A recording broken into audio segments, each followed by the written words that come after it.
আজকে যে বিষয়টা নিয়ে আমি এখন আলোচনা করব সেটা অত্যন্ত গুরুত্বপূর্ণ একটি অসুখ, যেটা যখন মানুষের হয় তখন মানুষ খুব বিব্রত বোধ করে। তাকে বলা হয় ফুড পোলেন অ্যালার্জি সিনড্রোম। ব্যাপারটা কি? ব্যাপারটা হচ্ছে যখন সিজন চেঞ্জ হয়, আবহাওয়ার পরিবর্তন ঘটে, তখন প্রচুর মানুষ নানা রকম সর্দি কাশিতে ভোগে, চোখের অ্যালার্জিতে ভোগে, চোখ চুলকায়, চোখ লাল হয়ে যায়, চোখ দিয়ে জল পড়ে, নাক দিয়ে জল পড়ে, নাক বন্ধ হয়ে যায়, হাঁচি হয় বারবার। কিন্তু কিছু কিছু মানুষ আরো বেশি সমস্যার মধ্যে পড়ে। তারা তখন দেখে কিছু কিছু খাবার আছে, বিশেষ করে যেমন কাঁচা ফল, সবজি, বাদাম জাতীয় জিনিস, কিছু কিছু মশলা জাতীয় জিনিস খেলে পরে তাদের নানা রকম সমস্যা হচ্ছে, অ্যালার্জিক রিয়াকশন হচ্ছে। এটাকে ডাক্তারি পরিভাষায় বলে ফুড পোলেন অ্যালার্জি সিনড্রোম।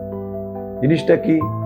জিনিসটা হচ্ছে যে এই মানুষটা, যিনি কিনা বিভিন্ন গাছের পরাগ রেণুতে তার হাঁচি হয়, অর্থাৎ শরীরে প্রবেশ করার পর তার অ্যালার্জিক রিয়াকশন হয়, সেই লোকটার কিছু কিছু খাবার খেলে তার বিভিন্ন রকমের সমস্যা হয়। তার কারণ আমাদের শরীর একটা ভুল করে বসে।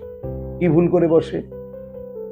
পোলেন বা পরাগ রেণুর মধ্যে যে প্রোটিন থাকে, ঠিক সেই ধরনের প্রোটিন, সিমিলার স্ট্রাকচার, একই ধরনের গঠন যুক্ত প্রোটিন সেই খাবারগুলিতেও থাকে।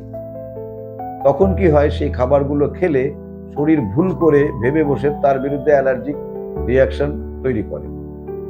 যেমন যার ঘাসের পরাগরেণুতে অ্যালার্জি আছে, হাঁচি হয়, তার দেখা যায় শশা খেলে, কমলা খেলে তার, এবং আপেল খেলে তার অ্যালার্জিক রিয়াকশন হতে পারে, ঠোঁট মুখ ফুলে যেতে পারে।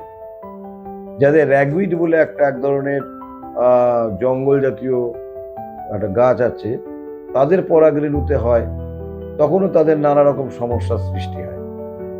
বার্চ বলে এক ধরনের গাছ আছে, বিদেশে পাওয়া যায়, আমাদের দেশে খুব একটা কম বেশি নয়। তার পরাগরেণুতে যাদের অ্যালার্জি হয়, হাঁচি হয়, কাশি হয়, তাদের দেখা যায় আপেল খেলে, কিউই খেলে এবং কলা খেলে তাদেরও এরকম হয়, নানা রকম সমস্যার সৃষ্টি হয়। কি সমস্যা সেটা আমি বলছি। রাবারে যাদের অ্যালার্জি হয়, রাবার, তাদেরও কিন্তু দেখা যায় যে আপেল কলা খেলে ঠোঁট মুখ ফুলে যেতে পারে। এই যে আপনাদের যখন ঠোঁট কোনো কিছু খেলে ঠোঁট ফুলে যাবে, তখন আপনার প্রাথমিক কাজ হচ্ছে একজন অ্যালার্জি স্পেশালিস্টের সাথে দেখা করা। কেন এটা হয়? কি কি সমস্যা হয়? ওই খাবারটা খেলে প্রথমে যেটা হয় সেটা হচ্ছে জিভে, মুখে, গলায় এক ধরনের শিরশিরানি ভাব দেখা যায় এবং প্রচন্ড চুলকাতে থাকে। তারপর ঠোঁট ফুলে যায়, জিভ ফুলে যায়, কারো বমি হয়, পেট ব্যথা হয়, পাতলা পায়খানা হয়, কারো চাকা চাকা গায়ে চুলকানি বেরোয়। তো এই সমস্যা থেকে সমাধানের একটা উপায় হলো ডাক্তারবাবুর সাথে আপনার প্রথমে যোগাযোগ করা, একটা ফুড ডায়েরি মেনটেন করা, ফুড ডায়েরি একটা রাখা, যেমন কি খেয়েছেন তার ফলে এই জিনিসটা হচ্ছে। মনে করুন একটা লোকের খিচুড়ি খেয়েছে রাত্রে, তারপরে তার এই সমস্যাটা হয়েছে, তাহলে ডায়েরিতে লিখতে হবে খিচুড়ি, তার ব্র্যাকেটে লিখতে হবে কি চাল, কি ডাল, কি তেল, কি মশলা, এটাও লিখে রাখতে হবে, কারণ মশলা থেকে অনেক ধরনের সমস্যা হচ্ছে। ফল, কাঁচা ফল, ভেজিটেবল বা সবজি, বাদাম এবং বিভিন্ন মশলা থেকে সাধারণত ক্রস রিয়াকশনের জন্য এই ফুড পোলেন অ্যালার্জি সিনড্রোম যেটা বলে সেটা, বা ওরাল অ্যালার্জি সিনড্রোম, সেটা হয়।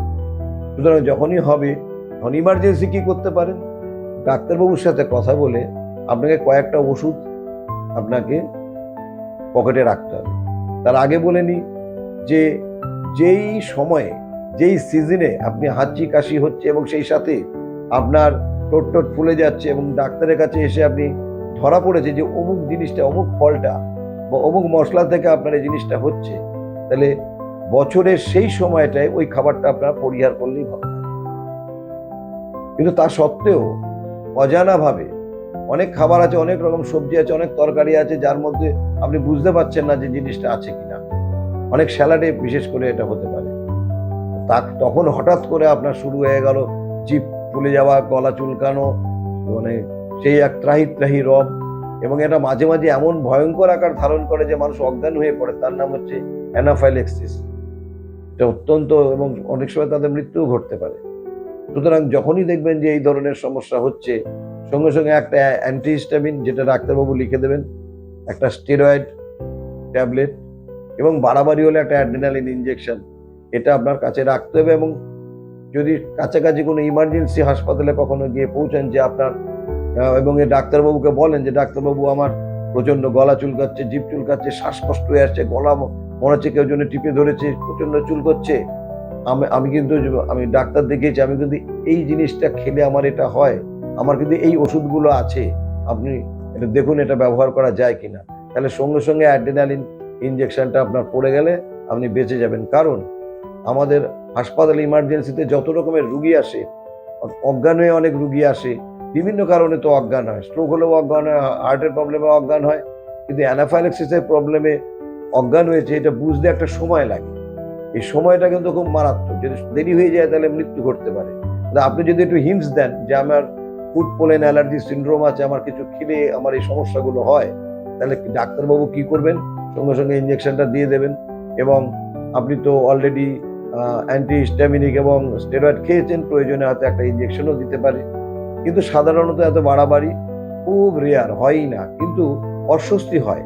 আপনি যদি বাড়িতে বা বাইরে কোনোখানে যান বা ঘুরতে কখনো যান, সঙ্গে সবসময় একটা অ্যালার্জি কিট বলে একটা ছোট একটা বাক্সের মধ্যে কয়েকটা অ্যান্টি অ্যালার্জিক অ্যান্টিহিস্টামিনিক ট্যাবলেট, কয়েকটা স্টেরয়েড ট্যাবলেট, এগুলো সঙ্গে রাখবেন।